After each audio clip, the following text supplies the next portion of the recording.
दोस्तों, आज जो वाकया हम आपको सुनाने वाले हैं वो एक नानबाई और मछली का है।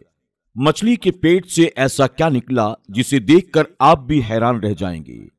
अगर आपने वीडियो को लाइक नहीं किया तो जरूर लाइक कर लें। तो आइए बिना वक्त को जाय किए शुरू करते हैं।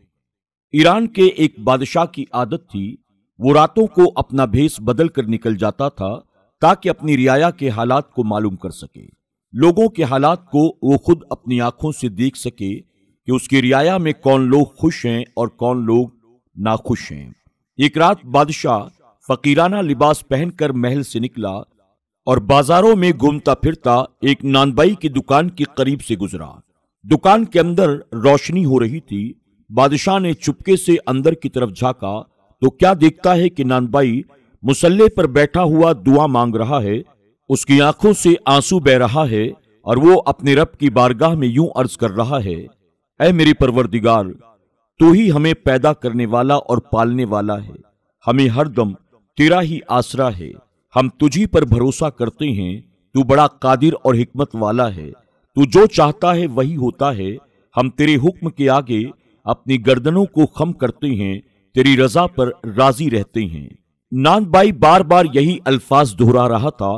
बादशाह उसकी यह हालत देखकर निहायत ही हैरान हुआ और दिल में कहने लगा कि खुदा का ऐसा फर्माबरदार और इबादत गुजार बंदा मैंने अपनी रियाया में आज तक नहीं देखा। मगर सवाल यह है कि ये जो अल्फाज नानबाई अपने मुंह से निकाल रहा है, क्या उन पर इसका अमल भी है? मैं चाहता हूं कि मैं इसका इम्तिहान लूं और देखूं कि वो किस कदर खुदा पर भरोसा करने वाला है। अगर ये इस इम्तिहान में खरा उतरा तो मैं इसकी वो इज्जत अफजाई करूंगा कि तमाम रियाया में आज तक किसी की ऐसी ना हुई होगी। ये सोचकर बादशाह ने दुकान का दरवाजा खटखटाया तो नानबाई ने मुसल्ला तय किया और उठकर देखा। जैसा कि हम बता चुके हैं, बादशाह उस वक्त फकीर के भेष में था। लिहाजा नानबाई ने बड़ी नरमी से उससे पूछा, क्यों भाई, तुम कौन हो और क्या चाहते हो? तो बादशाह ने कहा, मियां नानबाई, हम एक फकीर हैं, अभी अभी तुम्हारे शहर में दाखिल हुए हैं। हमें खाने को रोटी दे दो, लेकिन रोटी की कीमत अदा करने के लिए हमारे पास पैसे नहीं हैं। हाँ, ये अंगूठी हम तुम्हें देते हैं, इसे बतौर अमानत अपने पास रख लो। जब हम रोटी की कीमत देने आएंगे तब अपनी अंगूठी तुमसे वापस ले लेंगे। नानबाई ने कुछ कहे बगैर अंगूठी लेकर एक रोटी फकीर के हवाले कर दी और फकीर रोटी लेकर दुआएं देता हुआ वहां से चला गया। नानबाई ने फकीर ही के सामने वो अंगूठी अपनी रेजगारी वाली संदूक में बेपरवाही के साथ डाल दी। अगले रोज सुबह होते ही बादशाह ने वजीर को हुक्म दिया कि फला मोहल्ले में एक नानबाई की दुकान है, उसकी दुकान पर जाओ और उसके रेजगारी वाले संदूकचे में से हमारी अंगूठी किसी तरकीब के साथ निकाल कर लाओ। खबरदार, नानबाई को बिल्कुल शको शुबा ना हो कि आखिर वो अंगूठी गई कहां। बादशाह का हुक्म सुनकर वजीर ने 2 सिपाहियों को अपने साथ लिया और बाजार में जा पहुंचा जहां नानबाई की दुकान थी। उसने दुकानदारों के बाट देखने शुरू किए और कहा, हमें यह खबर मिली है कि बाज दुकानदारों के बाट दुरुस्त नहीं है और वो ग्राहकों को कुछ चीजें कम तौल कर देते हैं। वजीर इसी तरह मुआयना करता हुआ नानबाई की दुकान पर आया। उसके बाट देखे, वो सारे के सारे सही थे। वजीर ने कहा, मियां नानबाई, तुम्हारा वो तराजू कहाँ है जिस पर तुम आटा तोलते हो? तो नानबाई ने जवाब दिया, वो तराजू तो दुकान के पिछले हिस्से में रखे हैं, मैं अभी हाजिर किए देता हूं सरकार। ये कहकर जैसे ही नानबाई दुकान के पिछले हिस्से की तरफ गया तो वजीर ने पूरी फुर्ती के साथ नानबाई का रेजगारी वाला संदूकचा खोलकर बादशाह की अंगूठी उसमें से निकाल ली और अपनी जेब में रख ली। इतने में नानबाई वो तराजू लेकर वापस आ गया। वजीर ने यूं ही सरसरी तौर पर तराजू को देखा भाला और ये कहकर अगली दुकान पर चला गया कि तुम्हारे सब बाट और तराजू बिल्कुल ठीक ठाक हैं। फिर वजीर ने बादशाह को अंगूठी ले जाकर दे दी। बादशाह ने अंगूठी अपनी उंगली में पहन ली। फिर एक गुलाम को भेजा कि नानबाई को बुला कर ले आओ। नानबाई उसी वक्त बादशाह के सामने हाजिर हो गया और ये देखकर हैरान रह गया कि ये तो वही शख्स है जो पिछली रात फकीर के रूप में मेरी दुकान पर आया था। बादशाह ने कहा, मियां नानबाई, माफ करना, पिछली रात हम ही भेष बदल कर तुम्हारे पास आए थे और रोटी के बदले अपनी अंगूठी तुम्हारे पास गिरवी रखकर चले गए थे। अब मेहरबानी करके अपनी रोटी की कीमत ले लो और हमारी अंगूठी लाकर वापस दे दो। ये सुनकर नानबाई भागा भागा अपनी दुकान में गया और रेजगारी वाला संदूकचा खोलकर देखा तो उसमें से अंगूठी गायब थी। वो उल्टे कदम वापस आया और बादशाह से अर्ज करने लगा, जहां पनाह, वो अंगूठी आपके सामने ही मैंने अपने संदूकचे में डाली थी, लेकिन मालूम होता है कोई चोर चुरा कर ले गया। मैं आपके सामने हाजिर हूं, जो सजा कहेंगे मैं भुगतने के लिए तैयार हूं।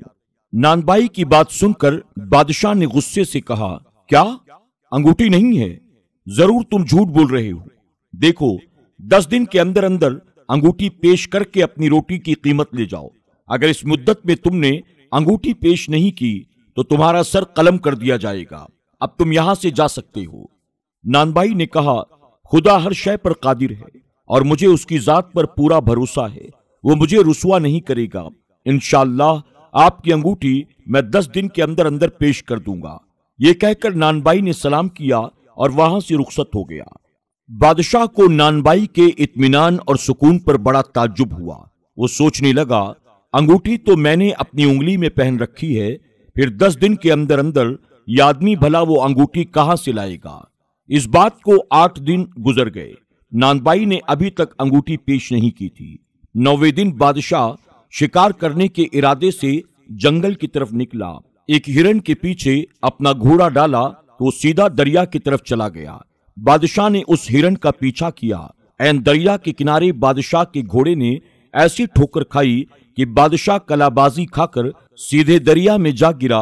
बड़ी मुश्किल से हाथ पांव मारकर वो दरिया से बाहर निकला। बादशाह के हाथ कीचड़ में भर गए थे। किनारे पर बैठकर अपने हाथ को धोने लगा तो उसने देखा उसकी वो अंगूठी उंगली से गायब थी। शायद वो दरिया में कहीं गिर गई। बादशाह भला ऐसी अंगूठी की क्या परवाह करता। उसके खजाने में ऐसी एक नहीं बल्कि हजारों अंगूठियां मौजूद थी। दरिया के उसी किनारे पर कुछ दूर एक गरीब मछुआरा अपना जाल डाले हुए सुबह से इंतजार में बैठा था। अभी तक कोई भी मछली उसकी जाल में नहीं फंसी। वो दिल ही दिल में सोच रहा था, अगर खाली हाथ गया तो बीवी बच्चे भूखे ही सोएंगे। अभी वो वहां बैठे यही सोच रहा था कि थोड़ी देर के बाद उसके जाल में हलचल पैदा हो गई। मछुआरे ने पूरी ताकत के साथ जाल को बाहर खींचना शुरू किया। जाल काफी वजनी महसूस हो रहा था।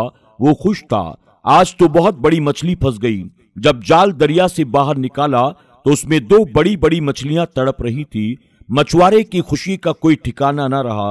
उसने सोचा कि इन मछलियों की अच्छी कीमत मिलेगी। जब वो ताजा मछली ले लो की आवाजें लगाता हुआ बाजार में पहुंचा तो नानबाई के कान में मछुआरे की आवाज आई। उसने अपनी बीवी से कहा, अरे वो नेकबख्त, मछली खाए कितने दिन हो गए, जरा जाकर इससे मछली तो खरीद ले। नानबाई की बीवी ये सुनकर झुंझलाकर कहने लगी, 8 दिन गुजर चुके हैं, बादशाह की अंगूठी अभी तक नहीं मिली। 2 दिन के बाद जल्लाद तुम्हारा सर कलम कर देंगे और तुम्हें मछली खाने की सूझ रही है।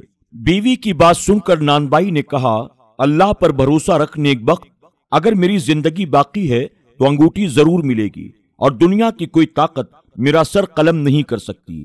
फिर उसकी बीवी ने मछुआरे को आवाज दी और उससे दोनों मछलियां खरीद ली। वो मछलियों को बावर्ची खाने में ले गई, उन्हें एक तख्ते पर रखा और छुरी से उन्हें साफ करने लगी। जो ही उसने पहली मछली को साफ करके दूसरी मछली के पेट को चीरा, उसमें से एक चमकदार चीज बाहर निकल आई। बीवी ने उठाकर देखा तो एक सोने की खूबसूरत अंगूठी थी जिसके बीचों बीच हीरा जगमगा रहा था। अंगूठी देखकर वो चिल्लाई, जरा जल्दी से यहां आना, देखो मछली के पेट में से क्या चीज निकली है। नानबाई ने बीवी के चिल्लाने की आवाज सुनी तो दौड़ा दौड़ा वहां आया। बीवी ने उसे अंगूठी दिखाई तो नानबाई ने उसे पानी से धोकर साफ किया और पहली नजर ही में वो पहचान गया कि ये बादशाह की वही अंगूठी है जो रेजगारी के संदूकचे में से गुम हो गई थी। वो फौरन सजदे में गिर पड़ा और देर तक रो रो कर अपने रब का शुक्र अदा करता रहा। फिर नानबाई उसी वक्त शाही महल की तरफ रवाना हुआ और बादशाह को अपनी आमद की इत्तला कराई। बादशाह ने उसे आने की इजाजत दे दी। नानबाई बादशाह के सामने गया और सलाम करने के बाद हाथ बांधकर अदब से खड़ा हो गया। उसे देखकर बादशाह ने कहा, जो मोहलत हमने तुम्हें दी थी उसके खत्म होने में अभी 2 दिन बाकी हैं। मालूम होता है हमारी अंगूठी तुम तलाश नहीं कर सके और मजीद मोहलत लेने के लिए आए हो, लेकिन अब हम तुम्हें एक दिन की भी मोहलत देने के लिए तैयार नहीं हैं। नानबाई ने बादशाह की बात का कोई जवाब न दिया और आगे बढ़कर वही अंगूठी बादशाह के सामने पेश कर दी। बादशाह ने अंगूठी पर नजर डाला तो हैरत से उछल पड़ा। वो बार बार अंगूठी को उलट पलट कर देख रहा था और हैरान हो रहा था कि ये वही अंगूठी है जो दरिया में गिरी थी या कोई और है, लेकिन नहीं, ये उसी की अंगूठी थी। हैरान होकर बादशाह ने कहा, खुदा की पनाह, ये अंगूठी तुम्हें कहां से मिली? बादशाह एकदम चिल्ला उठा, ये तो हमारी उंगली से निकलकर दरिया में जा गिरी थी। बादशाह के मुंह से ये बात सुनकर अब नानबाई भी हैरान हुआ। उसने अदब से कहा, मैं समझा नहीं जहांपना, या आप क्या फरमा रही हैं? अंगूठी तो मेरे संदूकचे से गुम हुई थी ना? नहीं नहीं, बादशाह ने कहा, हमने तुम्हारा इम्तिहान लेने के लिए अपने वजीर को तुम्हारी दुकान पर भेजकर यह अंगूठी संदूकचे में से निकलवा ली थी। तुम्हें इसका इल्म नहीं हो सका था। हम देखना चाहते थे खुदा पर तुम जिस ईमान और भरोसे का ऐलान करते हो, क्या वो वाकई वो सच है? लेकिन अब इस अंगूठी के मिलने से मुझे यकीन हो गया कि तुम्हारा ईमान कितना पक्का है। इसके बाद बादशाह ने नानबाई को सारा किस्सा सुनाया कि किस तरह वो शिकार खेलने गया और दरिया के किनारे उसके घोड़े ने ठोकर खाई और वो दरिया में जा गिरा और उसी दौरान अंगूठी उसकी उंगली से निकलकर दरिया में गिर गई, जिसका मिलना मुहाल ही नहीं नामुमकिन था। लेकिन बेशक खुदा हर शय पर कादिर है। तब नानबाई ने बादशाह को बताया, अभी थोड़ी देर पहले एक मछुआरा मछलियां बेचता हुआ आया था। मैंने उससे 2 मछलियां खरीदी और एक मछली के पेट में से ये अंगूठी निकल आई। नानबाई की सारी बातें सुनकर बादशाह ने नानबाई को अपने बराबर तख्त पर बिठाया और उसे बहुत ही ज्यादा इनाम और इकराम से नवाजा। कुछ मुद्दत के बाद जब बादशाह को पता चला ये नानबाई कुरान और हदीस का बहुत बड़ा आलिम भी है, तो बादशाह ने उसे अपने मुल्क का सबसे बड़ा काजी भी मुकर्रर कर दिया। तो दोस्तों, आज की वीडियो में बस इतना ही। उम्मीद करते हैं कि आज की हमारी ये वीडियो आपको जरूर पसंद आई होगी। अल्लाह हाफिज।